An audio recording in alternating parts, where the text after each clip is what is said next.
कभी कभी सबसे साधारण चीज़ें हमारे दिलों में सबसे खास जगह बना लेती है। एक ऐसे ही नाम पार्ले जी, जिसे हम बचपन से खाते आ रहे हैं। ये सिर्फ एक बिस्किट ही नहीं बल्कि भारत के हर घर की कहानी का हिस्सा है। लेकिन क्या आप जानते हैं इस बिस्किट के पीछे कौन लोग थे? तो चलिए जानते हैं।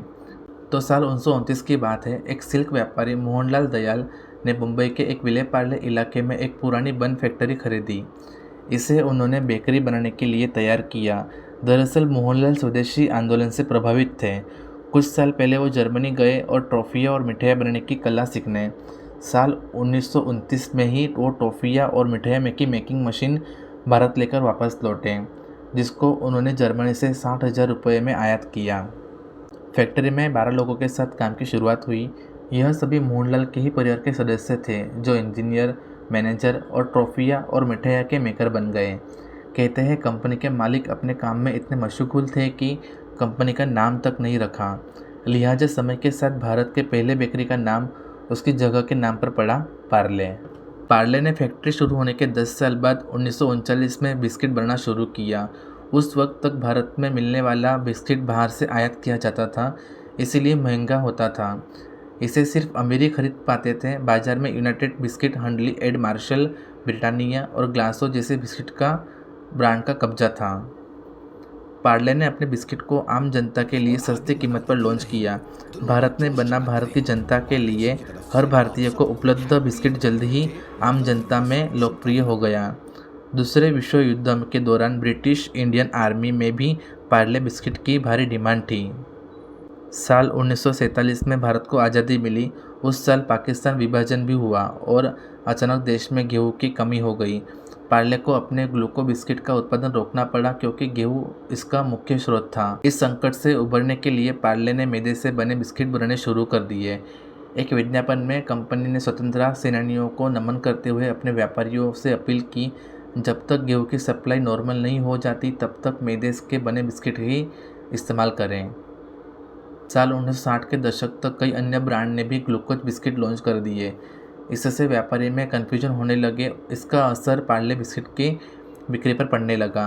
कंपनी ने नई पैकेजिंग बनाने का फैसला किया। अब पार्ले एक पीले वैक्स पेपर में लपेट कर आने लगा। इसके ऊपर लाल रंग के पार्ले ब्रांडिंग के साथ एक छोटी लड़की की तस्वीर होती थी, जो मगनलाल दयाल ने ही तैयार की थी। नई ब्रांडिंग ने बच्चों और उनकी माताओं को भले आकर्षित किया, लेकिन अन्य ग्लूकोज बिस्किट से पार्ले कैसे अलग दिखे, यह समस्या जैसे कि वैसी ही थी।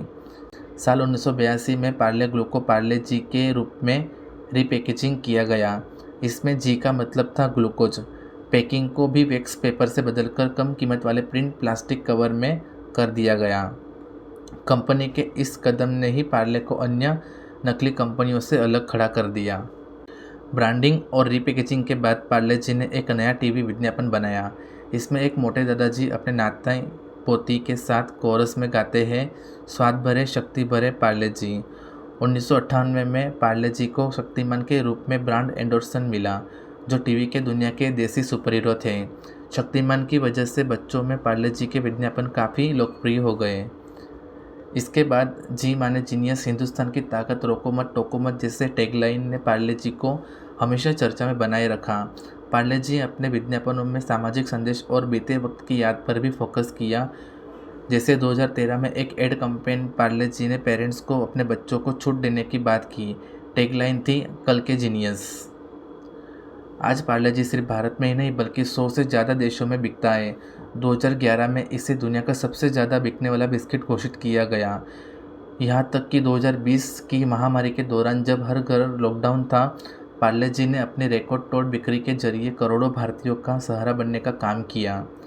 पार्ले ने अपने मेन प्रोडक्ट को लो प्रॉफिट मार्जिन ही रखा, यानी बड़े स्केल्स पर उत्पादन किया और बेहद कम मुनाफा कमाया।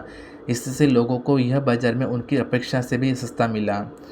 पार्ले जी बिस्किट ने जनता की सोच को समझते हुए कीमत बढ़ाने पर ज़्यादा जोर नहीं किया, बल्कि अपने मुनाफा बचाने रखने के लिए पैकेट का वजन घटा दिया। बाजार से मुकाबला करने के लिए पार्ले ने अपने मेन प्रोडक्ट के अलावा क्रैकजैक, ट्विटेंटी जैसे अन्य बिस्किट भी बनाए और पार्ले मेलोडी जैसी कैंडी भी बाजार में उतारी। आज पार्ले जी के पास देश भर में 123 से ज़्यादा फैक्ट्रियाँ हैं और लगभग 50 लाख रिटेल स्टोर है। हर महीने पार्ले जी 100 करोड़ से ज़्यादा बिस्किट के पैकेट का उत्पादन करता है। 21 से ज़्यादा देशों में पार्ले प्रोडक्ट्स एक्सपोर्ट किया जाता है। यह कहानी हमें सिखाती है कि साधारण चीज़ें भी असाधारण बन सकती है अगर उनके पीछे सच्चाई, मेहनत और लोगों का जुड़ाव हो। पार्ले जी सिर्फ एक बिस्किट ही नहीं, यह भारत की आत्मनिर्भरता, संघर्ष और सफलता का प्रतीक है। अगर आपको यह कहानी पसंद आई हो तो इसे शेयर ज़रूर कीजिएगा अपने दोस्तों के साथ और बताइए कि आप एक छोटे से बिस्कुट ने देश को जोड़ा।